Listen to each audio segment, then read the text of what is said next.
Man, let's fucking go. Let's do We it. don't normally start this way, but hey, people, welcome back to Get a Load of This Trucking Podcast. And hopefully you're not offended already, but I got my guy Chris Jolly coming in. We got the freight coach. And if you guys follow him, you know what his daily show, his morning routine looks like. He wakes up, brushes his mouth with cuss words and like amped up in America and like, Black Rifle coffee, which by the way, I ordered some, man. That Black I love it. Rifle coffee was because of you, because like you had talked about it on something, and I got the AK espresso blend. I love it. Oh, it was so good. It was so smooth. I'm moving down the list. I got 3 different kinds to try to pick one and put it on the subscription. So, I love it. hey, listeners, Chris is back. If you guys heard him on the first one, there's a lot of new updates. There's a lot of new things that I'm excited to bring Chris back on because Yeah. he's leveled his game up. So, Chris, welcome back to the podcast, man. How you doing, brother? Oh, dude, I'm doing good. Thank you, as always, for having me back on the show. And you've come on my show enough here lately where it's due to come back and talk about everything that's going on in the industry and, freight markets and all that fun stuff. Yes, I know. And that's actually, I want to shine light on that. And then it's doom and gloom, right? Our industry's shutting down and there's no freight, and all of a sudden all the doors are closing. Sell your trucks, lock up the wife and kids, and go to work in a mine or something. That's kind of what I'm hearing. But from you, no, that's not the Yeah. case. And there's opportunity on the horizon. People that are built to withstand an actual trucking market are going to be the beneficiaries Yeah. of all this, like, crazy cash grab that's happened the last couple of years. And for me to get you on, I know you're not an economist, but you're breaking down articles every day, industry news every day. You're in the trenches every single day. And I know you got some new things popping off in endeavors. So today's convo is just, let's have a convo. I think Yeah. let's talk about the market. Let's talk about what's new in your world. Let's talk about what you're seeing, what's exciting, what's like an opportunity. Cause I view, like probably you do, change is a good thing and an opportunity to pivot, grow, become better, faster, stronger. And how do we capitalize on things that are occurring, right? Yeah, definitely. I think that there's an opportunity in every market. Like, I mean, and that was like one of the main reasons why I started going live every day, is because I was sick and tired of reading all the negatives, like it was always, there was never a, like, and when I say that, I understand that there's real shit that goes on in the world. Like, I'm not fucking living Yes. in the clouds or anything like that.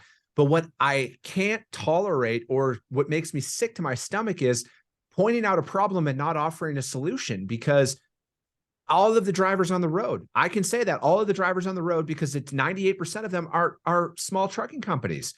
And Yep. if you're going to only point at a burning building and refuse to help, fuck you. Like, that's my honest thing. Like, and again, it's not my business or your job to teach anybody, or like to teach anybody how to do stuff. But why aren't we putting information out there that keeps people in business? You know, Yes. I'm Amen. a fan of seeing people succeed. I don't want to cheer for anybody's demise or even remotely insinuate that someone should do anything except for, hey, like, it might be rocky, but there's a solution here. We got to find it, because the market that we are in even these last couple of years, when spot rates were through the roof and everything, the beauty of it all is the market lasted as long as it always does, 18 to 20 or 20, 22 months. That's how long a market swing lasts. And it went on par with how it normally is. And now, if you're looking at it, spot rates started to drop. I would say May of last year is when things really started to happen. So we're already at what I think is the bottom, and we're going to be on the upswing here at some point this year. Yeah. And I think the big dogs, and so for those that don't know, go follow Chris, find him on LinkedIn, find him on YouTube, find him, and we'll give all those shout outs and links and put them in the notes. He breaks down an article, or articles, I should say, plural, and is in this every single day. And so you can hop in there. It's a quick, like, short hit of energy, drinking coffee, like I guess that's kind of the purpose when you built it, is like, hey, drink some coffee, get some industry news, figure out what's on the horizon, how we can seize the day type thing. And he breaks down the big guys. Hey, the guys that have all the money in the world, public companies that are moving freight, like getting their predictions of the market. And they're all predictions. Everything's a prediction. I get it. Yeah. And yes, amen to empowering the truckers and the small and the non-fleet and the new and the old, like everyone in between. Because what's sad to me is, in the last 12 months, like over half of those new DOT entrants didn't make it 12 months.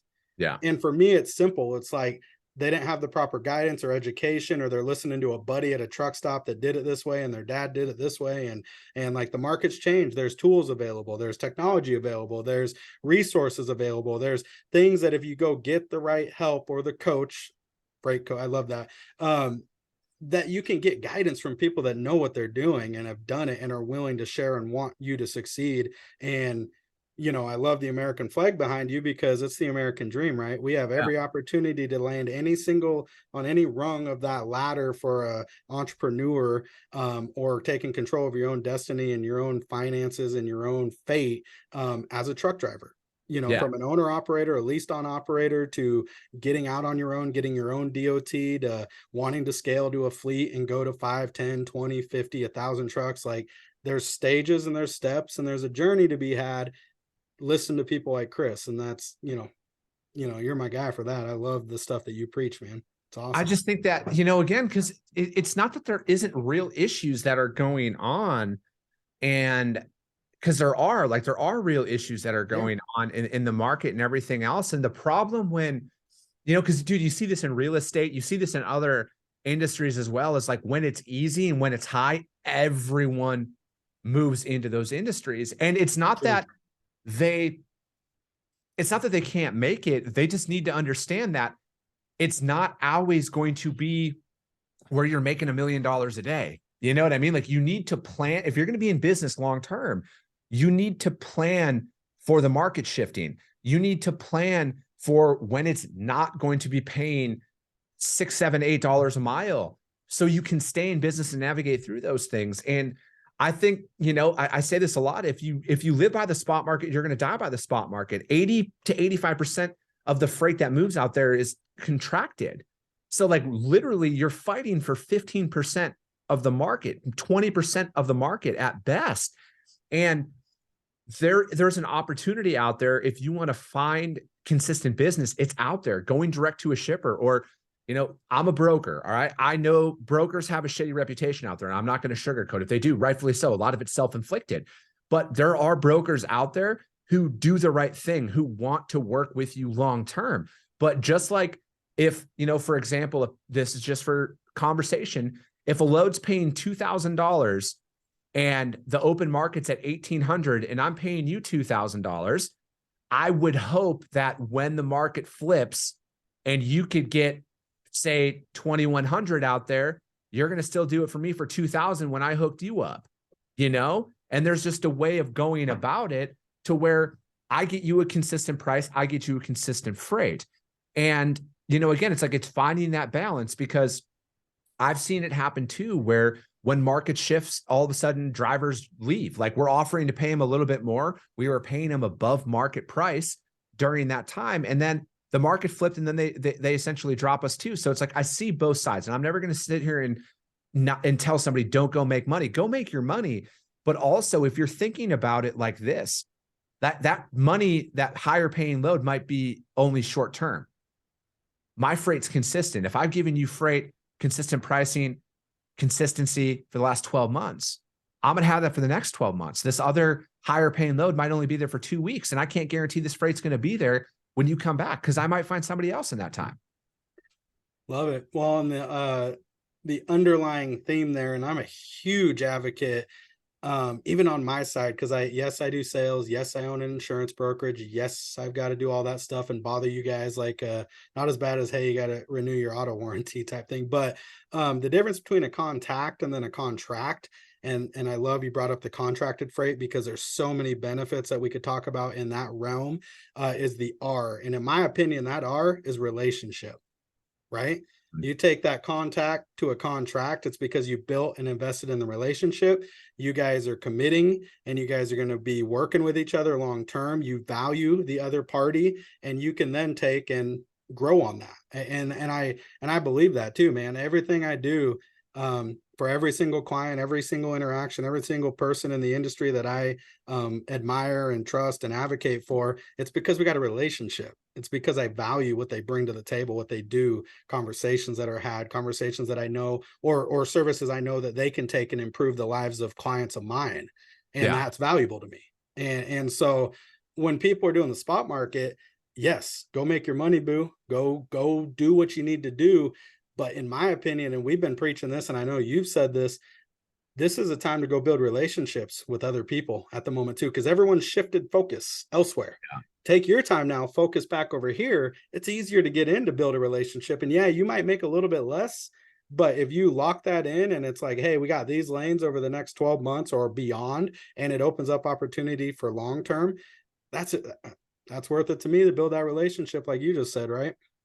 Yeah. And again, I just think of it in a lot of situations like where it's like when you're chasing the dollar, like money can run pretty fast, right? Yeah. And if you're out there for the long term, you need to think and plan for the ups and the downs of the market and everything. And there's going to be times when you're going to make a lot of money. There's going to be times where, you know what, you might not make as much, but it's what you do during the upswings that matter the most. Because it's like, and I talk about this is like, say what you want about large fleets, follow they're not that big by accident, and it's like, follow their patterns. Like, look what happened when equipment prices were sky high. What did one of the largest trucking companies in North America do? They offloaded a large they offloaded like $40 million worth of equipment because they got premium prices for it, and guess what they're going to do when the market drops? They're going to get twice as much equipment for the exact same price. You know what I mean? It's all going to be brand new. And then to me, it's like, it's just kind of following that pattern. What are they doing out there? Now you're like, how is this applicable to a 2-truck operation or a 3-truck operation or whatever size trucking company that you have? It's like, I personally think when the market's high, for example, when you're getting that extra money, if you have a loan out on your truck or your trailer, if it's not at 0% interest rate for the entirety of your loan, pay that off. Have cash reserves in place, have a maintenance fund, have a fuel fund, have a driver, have everything split up. So if there is a dip in the market, or if there is a natural disaster that happens and you can't move for whatever reason because, I-80 shut down for 2 weeks because of a freak blizzard in Wyoming or whatever that looks like, you're still able to stay in business during those times. And then furthermore, studying the lanes that you're running, because you might have a load that pays $5 a mile coming out, but it takes you miss out on future loads because it takes you double the time to get back because you got to go to this other freight market at $2.10 a mile to get to a good one that gets you enough fuel money to get back home to grab that load. Where it's like looking at and planning out your routes, like, is that the most profitable market to look at? Do I need to run 1,000 miles to make money, or can I run 500? Can I run 400? Can I run 300 miles? Can I stay local and make the exact same amount? I think people would be pleasantly surprised to find out that realistically, man, you can make $1,000 a day and stay local in most metro areas. So let's talk about that, because I think, and I find, and I hear, and I'm a huge, like, I refer people to you. I'm texting you all the time. Hey, I got this guy running this region out of these potential areas for lanes. What's out there? What are the tools? What are resources? What are some easy things that a 1, 2, 3 less than fleet company can go to and help try to analyze that stuff? Because to me, I wouldn't know where to go, right? I have no idea. I'm going to call somebody I know, but what's something they can do to start looking at that? Are you talking about like what to analyze the lanes and to analyze, like, hey, where are my opportunities? And yes, I am running and I'm getting paid great on this lane to this, but like you just alluded to, getting out of there might not be great.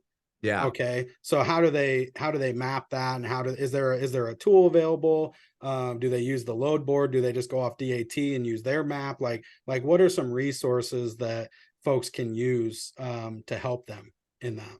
I think depending on, like, load boards are always a good place to start. Depending on how big they are, start compiling the rates that you're getting paid. use your own rate confirmations that you are getting out there and start running that data in there. You can create, it might be time consuming, but create an Excel spreadsheet if you don't have the resources to buy software for it. But there's got to be something out there. No platforms kind of come to mind with that. But I think studying where you are with that, because again, it's like, dude, I just broke down, what was it? It was outbound Florida. It was reefer from Tampa. Because their produce season's kicking off, right? Yeah, but dude, from the difference, so I broke down Tampa to Atlanta and Tampa to Charlotte, for example.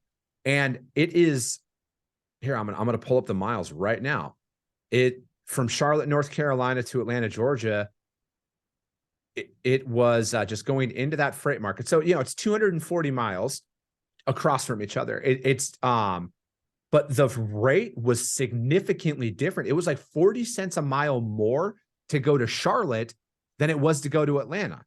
Wow. And that's insane to think about, because in my opinion, Charlotte and Atlanta are almost the exact same freight market. Yes. And it's loaded miles. If we're looking at it from a loaded miles perspective, it's an extra 100 loaded miles, but it pays 40 cents extra. You're getting there. It's next day delivery anyways. It's 580 and then 460. It looks like here, according to the map. But dude, it was like 35 cents difference per mile to be able to do that for really not much more time. Hardly any more time, like no time in trucker terms. So and that's exactly it. It's like, dude, we got to look at it from that perspective. It's not that different out there. Yeah, no, I think that's good insight. And I think and you're right. There's not a magic solution or tool that's going to do it for you, but thinking and changing your thought process to question, to analyze, to review, to use what you've got at your expense and your resources, and be resourceful with what you have access to, right? I think that's kind of I guess that'd be the recommendation there for folks. Yeah. But no, man, that's great. I think that's awesome. Hey, what are a couple of things, because it is not all great. It is not all good. It's not easy. It's never easy. It may become easier because you get better and more skilled and more contacts, more experience and whatever. But what are some things that to you jumped out at you, which may have been normal, but maybe not, but weren't normal to people coming into the market, that they could have prepared for, avoided, and not potentially gone out of business for? Are there any things that jump off to you off the top? Are you talking during the last market? Yeah. This last year, let's go last 12 to 24 months. I think a lot of it is really like, again, man, when the market's easy and it's easy to kind of get whatever rate that you want whenever you want, it's tough to look like that it's not always going to be that way, and I'm just as guilty of this in business at times too, man, as I think like these times are going to last forever. And I think that a way for you to spot a lot of it is if like, because if you say you're working for a broker and he's paying you, $6 a mile or something like that, for example, and it's like, this is easy, this is great, everything's working out, and then that freight all of a sudden isn't as readily available as it once was. There's a telltale sign that the market shifted, not in your favor, because depending on the broker and everything else, like, again, if I'm working with a carrier consistently, I would need to pay them consistently. But if I'm on the spot market, and this is what I don't think like is talked about enough, is the spot market it's extremely volatile, because customers, like, it's overflow freight. You know what I mean? For the most part. And if you start seeing that dry up, or you start seeing that drop down in price, that's a sign. But I think, like, when you're in business, I mean, it's a cash heavy business. Like, there's a lot of money that you're pumping out for that. And I think, like, it's also, what are you doing to keep your truck on the road? Like, do you have a maintenance program? Are you working with anybody to maintain your fleet when you're off the road for your 34-hour shutdown, or any of the resets that you're doing? Are you working with anybody to go out and maintain your fleet then? And I think it's a lot of like the little soft skills that you need to do right away. And I think that's what's going to keep you going. And then it's also like, looking at the financing options that are out there, you know what I mean? And it's like, if you don't have the money to operate your trucking company. Because again, I think like another thing is, and dude, you probably see this all the time, is that they got a couple of percentage going to a factoring company, and then this other company, and then that other company. And then before they knew it, they were giving away 20% of every dollar that they make. And they're only setting aside, like if you make $1,000 on a load, but you pay out 20% for fees to other companies, they're only setting aside off of the $800, not the $1,000 that you grossed. And that's what you're taxed on at that point. So again, I think it's like, I would say hire a CPA or a bookkeeper almost immediately. There is some good software out there for that as well. But look into structuring the back office of your business and looking at cash flow, putting money away into a reserve account. So when you start seeing some of these markets shifting, that you're more prepared for it. Yeah. Know your numbers. I think, I mean, you have to know your numbers. You have to know what it costs per mile to run in a good market, bad market, but a minimum. Hey, at the minimum, I cannot move this truck because of tires, maintenance, wear and tear, fuel, insurance, reserve, all the different things. Like, you have to know those numbers, right? Yeah. Because if you don't, you're blindly navigating, and then they're taking $2, a mile loads or $1.50 mile, and it's like, how are you running? Like, and some people maybe can do that. Like, they might be structured that way, but they know their numbers, hopefully, or they're going out of business. They're quickly bankrupting themselves, or one disaster away from not being able to pay their bills or their employees or whatever. I unfortunately see these things way and far too often. So like, my mission, like with this, is like, man, bring people, bring resources, bring education, bring questions, bring like anything I can to give back to keep, like you said, keep people in business, making money, thriving and strong and able to endure these seasons, because they're seasons. It's cyclical, always. And that's exactly it, man. Yeah. Is I think that, and then furthermore, to kind of switch up a little bit, but I think like to help drivers understand, like, is this a good broker or not? Because again, a lot of the listeners of this show work with brokers, right? And I'm sure you hear all that. What's your biggest complaint that you're told about brokers? Let's dispel some. I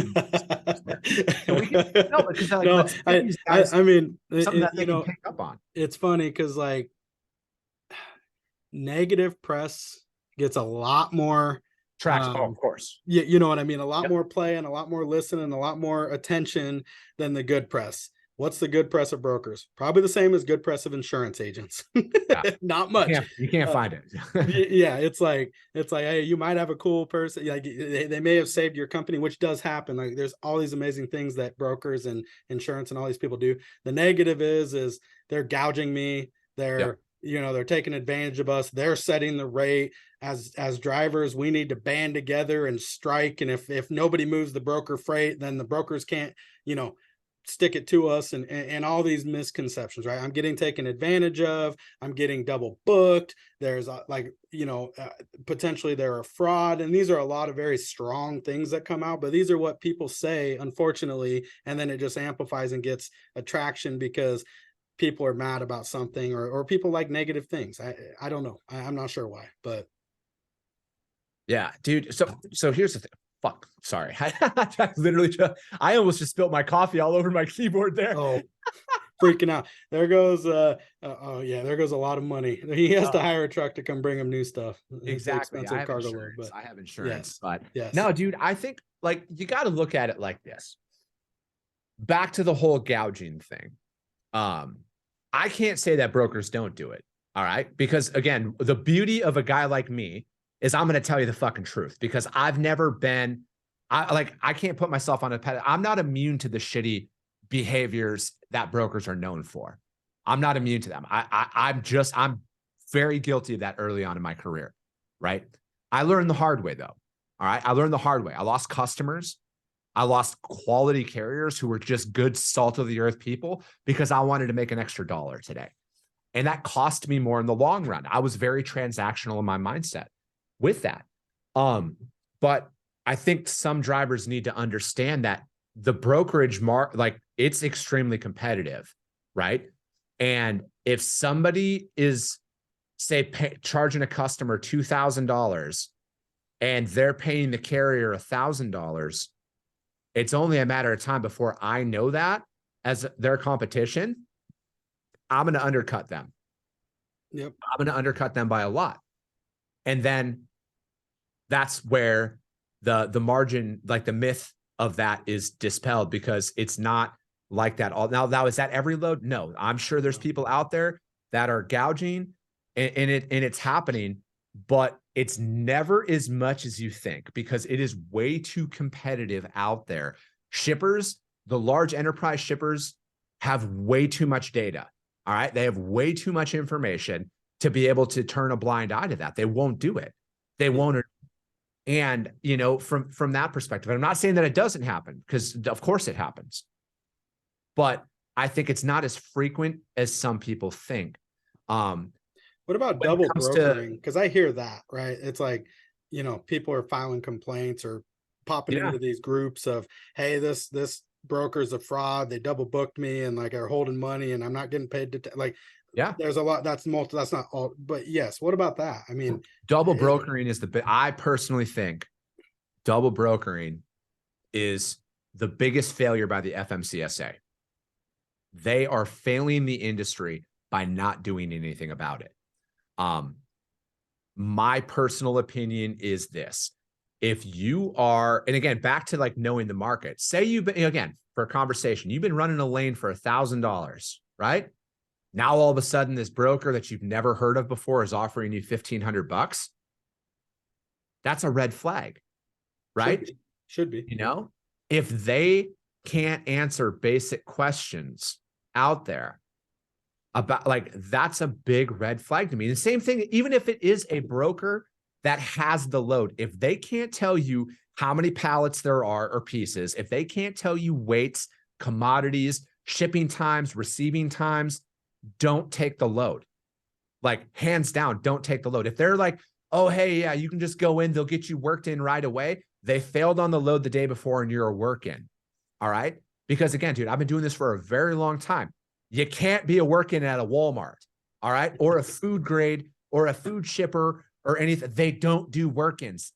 All right. They are by appointment only. All right.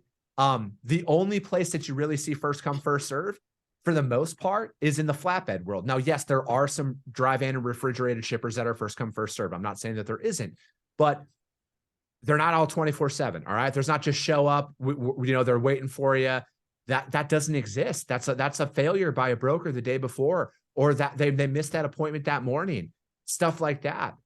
You know, again, man, I got loads picking up today. Guess what it says on my bill of lading that my customer sent over? Commodity, weight, dimensions, pickup location, delivery location, pickup contact number, delivery contact number. Because if my customer sends over something that was missing information, I'm not going to pick up the load. I'm not going to blindly send a driver in where we don't know where the load's going. So again, like, we have to be more diligent in who we're working with. Yeah. Vet your people. Know what you're doing. Know what you're moving. No, I think that's good. And it wasn't you know, I value brokers. I think there's a place, there's a need, and it's not, hey, everyone's out to just make money. Same with insurance, right? There are agents that are in it to make a commission and in it to make a buck. And the common myth, and it might be even similar in the broker arena for truckers, is, hey, if I shop around, I'm going to get a better deal. Yeah. Maybe not. Maybe so, maybe who knows. But what happens more than not that I see, there's only so many options, especially on the insurance side, that you can get insurance through. There's only so many players, and there's varying degrees of expertise and education and access to markets and tools and stuff. Usually what happens is, if you, for a prime example, get a quote from let's say the Flow, and all of a sudden, like, you know, that, because you can get your own quote online, you can call 1-800 number, you can call 1,000 agents, and you get different quotes. There's not different pricing, right? Yeah. Not everybody has different pricing. There are different levels of coverage. There's different internal coverage amounts. There's different data that went in that spit out the number, like all these different things. But it's a matter of what you provided, and it's a matter of how good the person on the other end was of asking the right questions to ensure that they're properly taking care of you, right? Yeah. And not leaving an ability to undercut. I think likewise with the brokers, there should be red flags. If you're shopping around, hey, I'm getting quotes for this truck for $8,000 a year for insurance, and someone came in and it's $4,000, that doesn't necessarily mean it should be a huge red flag. But if it's the same companies, that's a red flag, right? Yeah. There, You know, there's reasons. There's a reason. Find out yeah. what. And a lot of times they call me back and say, okay, I need help. And dude, Okay, cool. And that's my thing with double brokering is it's like the carriers are getting screwed, right? Right. The carriers are getting screwed here. And for me personally, it's again, look at the rate confirmations. Like study the rate confirmations. Start asking the brokers questions. If you got a bad feeling about it, don't go along with it, like at all. Just don't do it. And then furthermore, like if you call the shipper or receiver and verify information, I give all of my drivers' phone numbers to the shippers and the receivers, because the fact of the matter is I haven't been to every single facility that I load and offload at, but I want my driver, like, dude, I'm a concierge service for my drivers, right? Like, dude, I'm behind a computer. Like, it takes me 5 seconds. Disclaimer, I can't give you directions, but I can give you an address, right? I can take it a step further and be like, hey, the shipper that you're picking up for me today in Roanoke, Virginia, for example, hey, man, there's a Love's truck stop just down the street. There's a McDonald's there, or there's a restaurant nearby, something like that. There's parking, on site at the delivery, whatever that looks like. Yeah. Those are the brokers you want to look for. If they're short with you, fuck them. Come haul my freight. Freight Coach Logistics, hit me up. I love it. I'll Dude, plug it all day. It's one of those things though, man, because like, yeah. I come, like, as you know, I come from a family of truck drivers. I still have family members that are out on the road right now. They're still driving. I know the realities of what goes on out there because they deal with other brokers as well. And it's my mission to clean this shit up, man, because like people have literally that, just like me, just like you. I have my entire livelihood on the line. Every dollar I have to my name is wrapped up in my companies. Like, I legitimately just invested more this week than I did in my entire first year in total fucking revenue in my business. You know what I mean? And I have everything on the line, dude. This isn't a game to me. No. This is not a game to me. This is how I provide for my family. This is how I feed my son. This is how I put clothes on his back. I'm not here to fuck around and waste anybody's time. Yep. Let's talk about some, what's on the horizon. What's good, man? Like, what's coming up? Dude, everything's good. Everything's good. I think for me, it's going to be growth of I'm doing, so like people see the media stuff, for example, and that's kind of like what I started over these last couple of years. But like, it's, for me, independent media is the future of media. Like, I think mainstream media is dead. I think we need people who are in the ground, on the ground level, building companies, doing real shit, talking about the stuff, because there's a lot of value in what we're doing with that. So it's like, for me, man, it's continuing to grow the media, continuing to push more and more information out there to help more and more people stay in business, while simultaneously growing my freight brokerage. Because like, at the end of the day, like, yeah, people might see a lot of content coming out for me, but I've been doing it now for almost 3 years. I got a fucking system down. It doesn't take me that long to plan for stuff, because a lot of the stuff I talk about now is literally shit I'm going through every single day in my own business. And for me, it's growing and expanding my brokerage. I have lofty fucking goals. I'm going to be the largest freight broker in North America that this country's ever seen. Love it. Like, that's what's going to happen. Love it. To me, it's building that out and doing it the right way. Keeping people in business. Now, is everybody going to like me? No, they're not at all. I know that it's fucking inevitable. Some of my own family members hate me, but I look at it like this, Cam. I can change that perception. I can be that change. All right. My company can change the perspective that carriers might have towards brokers, because we're like, listen, they do us right. They pay us fair. They're there for us. And that's what I'm working on. That's what I'm building. At the end of the day, man, the old man, when he passed away a little over a year ago, up until the day he died, it was, Chris, nobody gives a fuck about a truck driver. Well, you know what? If all I'm ever known as is that Gary Jolly's boy changed the industry, I'm cool with that. Yeah.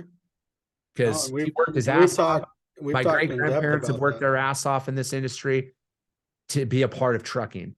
And I'll just, nothing boils my blood more than seeing somebody who's like, oh, I've been in the industry for 30 years and nothing's changed. Motherfucker, you are the problem. All right. You are the Call problem. it out. Yeah.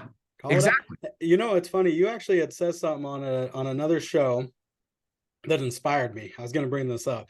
And I know you don't give a fuck if I bring it up. You had talked about years ago, you were out of shape, you were drinking, all this kind of Every day. stuff. Yep. You then made a change and a switch Yep. and said, fuck, I got a family, I got a business, I got all this stuff. I'm going to go get a personal trainer. I'm going to get someone to coach me and Yep. help me. And literally, like, it was like at a perfect time for me because I've ebbed and flowed from sports and being an athlete to not a business owner, being poor, unhealthy, all this kind of stuff. And I finally, and in light of like, there's all, I don't know if it's just me or you, but I'm seeing a lot of people get sick, a lot of people dying, a lot of things happening. That's like, dang, it opened my eyes, and like maybe I'm just of the age. I think once you get close to 40, it's like, oh shit, you got to start taking care of yourself. Yeah. So I started working out, drinking water, doing all the stuff, eating, Love it. like dialing in my diet, all that kind of stuff. And then it's like, hey, I'm going to go talk to a trainer, because the best shape I've ever been in is either being in sports or a team-based atmosphere or training in a facility or something like that. So you motivated me. I just wanted to say thank you for that. So you did inspire me a little bit. It's like, all right, cool. I got all fired up. Let's go. But that's So, but if you're looking at it from the grand scheme of things, to me, that's what it's always about. Like that's yeah. kind of how I create content too, man, is if it helps one person, Yeah. that's all that matters to me. And, Same. because again, like I'm very open about my struggles with my weight and alcohol and everything else, man. But like, dude, I was drinking to mask my own letdown and guilt that I had, that I knew I wasn't living up to my own potential. And the hardest conversation you'll ever have is the conversation you have to have with yourself in the mirror that says, I am the reason why I was 270 pounds. I was the reason why I was drinking 2 bottles of Jameson every fucking week. It was my fault. And it's enlightening and it's liberating to have that weight off of your shoulders. And again, to kind of like go full circle and tie a lot of this stuff in, like that's why I am unapologetically me, though. Like if you think I swear too much, that's a valid thing. Like I'm not going to say that I don't, but I'm being me. And I'm not out here to live my life to please any other individual, because I got to fucking worry about myself, And it was cleaning up my health and which again is still a work in progress. Like I still like to fucking eat shitty food just like the next guy. But I've found that finding that routine, Cam, and disciplining myself to that regimen every day has had a direct correlation to success in my business. It's holding myself accountable. It's getting up when I don't want to get up. You don't have to get up early to be successful. I'm not going to say that. That's bullshit. But I get up early because it's hard for me. And I know that if I get the hardest parts of my day done first, it can only go up from there. God, let's go. Yeah, I appreciate that, man. I love my conversations with you. You're a good friend. And when I heard that, I'm like, the easiest conversation to duck is with yourself. Correct. Right? The easiest person to lie to is with yourself. Like you got to look in the mirror. People go days without looking in the mirror. I mean, looking in the mirror, look at yourself. Yeah. Talk to yourself. Like, what are you doing? Where are you at? And you might be on different stages, different levels. And for me, it was like, dude, you got 2 little girls looking at you. You got a business to run. You got all these things. And it's like, snap out of it, man. Quit being a bitch. Quit fucking making excuses for yourself and do something that like you're proud of and you feel good about. And like, you need to bring that to your life. Like you deserve it. Your body deserves it. Family deserve it. Your friends deserve it. The community, the change, impact, all the stuff, dude. So I was amped up, man, as you can tell. So yeah, I was just talking to my best friend. He just had a daughter last June. And because I did 75 hard. I just completed it right before she was born. And he completed it as well after the fact. But I told him, I'm like, dude, like, be the man you want your daughter to marry, right? Like, be the man you want your daughter to marry. Just like I look at with my son, I'm going to be the man I want my son to be, And I know that if I raise my son to be a strong male who opens up the door for his mother and just does the right thing. That's how we get everything back on track, man. It starts with us, because it's like, dude, if you don't want your daughter to date a fucking loser, don't be a fucking loser. You know what I mean? Be like around. what do they say, man? Your daughter's first love is their father, right? Yep. So again, I think that, you know, I know you follow Andy Frisella. I follow Andy Frisella religiously. I equate a lot of what I've accomplished in life because of a lot of the information he's put out there, but he says that all the time. Personal excellence is the ultimate rebellion. Yeah. You know, Make control of your life, people man. uncomfortable, man. I want to be made. I want to make everyone around me uncomfortable, not in like a fucking weird way or like I got you. Yeah, it's like, nah, elevate yourself so people look at them like, fuck, I got to question what I'm doing because he's able to do it. How's he able to do it? And like, you're putting out content, dude. I'm like, I know what it takes, man. I'm putting out content. I'm doing this. I'm running multiple businesses now. Yeah. I've got all that. And I'm like, fuck, Chris, what is Chris doing? I gotta figure out what Chris is on, because damn, I love it. It's one of those things, man. Like I think I told you this, but like when I bought my house back in October, the first thing I did was hung up the American flag on the outside of my house. Within a month, 7 of my neighbors hung their flag up. Like, again, man, fuck it. Let's roll. Let's be it. Like, dude, that's how shit starts, man. Yes. Yeah. So and that has nothing to do with freight or anything, but it's real. And I know every single person listening, every trucker on the road, you have battles always, every day. You have so many fucks to give, so much willpower to give. Eventually you break down and you'll succumb to it. But how do you respond? Right? How do you bounce back? Something I was told is like, and this was insightful from a friend of mine, is you got a floor and you have a ceiling, right? Your floor is your minimum. What's the minimum you have to do that week to be good? And then you got a ceiling, like just operate in that range every single day. You have a bad day, fine. You have a bad week, fine. Get back to your floor though. When are you gonna get back? How are you gonna get back? What's the plan to get back? Like, don't get underneath in the basement and stay in that, don't stay there for too long, right? And that's the thing I felt kind of guilty of, because I let busy like as an excuse, but this came up, that came up. I'm stressed. Also, it's like this, like you said, yeah, shit, I want some nachos. Like, it'd be great. I don't want to eat this salad, fucking raw veggies all day. Like I get it too. I did 75 hard as well. And it's funny because I kicked off with a challenge in my office to inspire people of like pushing them. Hey, let's do a weight loss contest. And it's not about weight. I know that, but it's doing something as a group, a tribe, getting people pushing at the same direction. And someone was asking me, is like, what are you doing? I'm like, well, I'm going to get up, I'm going to work out and do cardio, fasted cardio in the morning. I'm going to intermittent fast, eat from 1 to 9. I got an evening workout. I'll mix in with walks, hiking, weightlifting, like whatever the thing is. And I'm going to drink a gallon of water. And so they're like, oh, you're doing 75 hard. I'm like, no. And I'm like, well, I guess basically part of it. So, but for sure, bro, man, I appreciate it. I know the listeners appreciate it. Chris, how do people get a hold of you? Like, let's, get in touch with you, follow you, digest the content. People, you definitely need to go subscribe, listen to him. He has all the good stuff. Fortunately, it's easy to find now. So you just Google the Freight Coach, you'll fucking run into me. But I'm on YouTube. You can hit up the Freight Coach on YouTube, or Coffee with the Freight Coach on iTunes and Spotify. And just hit me up on LinkedIn as well. Send me DMs, you guys. If you guys have any sales or operations related questions, DM me. I'll answer them live on my weekday show every day, 8:30 a.m. Pacific, 10:30 Central, where we stream live, break down industry headlines, give you information that you can actually use, brought to you by transportation professionals for transportation professionals. Boom. Let's go. Chris, I appreciate you, friend. Thank you so much for coming on. Anytime. Always a pleasure. Look forward to working together moving forward. Sounds good, brother. We'll see you. Thank you, sir.